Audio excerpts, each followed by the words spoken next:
জাতীয় প্রত্যাশা পূরণে সংসদকে শক্তিশালী করতে হবে বলে জানিয়েছেন স্বরাষ্ট্রমন্ত্রী সালাউদ্দিন আহমেদ।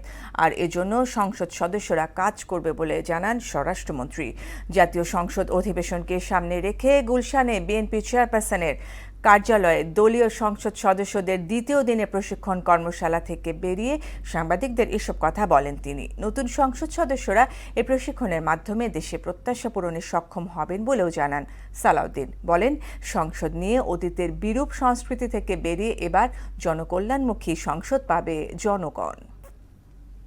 তারা যাতে সঠিক ভূমিকা পালন করে এবং পার্লামেন্টারি কালচারটা আমরা যাতে মেনটেন করতে পারি এবং খুব ভালো কালচারের মধ্যে দিয়ে অতীতের কিছু ব্যাড কালচারকে আমরা রিমুভ করতে পারি, সেই জন্য আমরা নিজেদের মধ্যে আলাপ আলোচনা করি। এটাকে পির লার্নিং বলে আর কি, নিজেরা আলাপ করে এখানে রুলস অফ প্রসিডিওর সম্পর্কে, parliamentary practice and conflict of interest এই বিষয়ে আমি কথা বলেছি।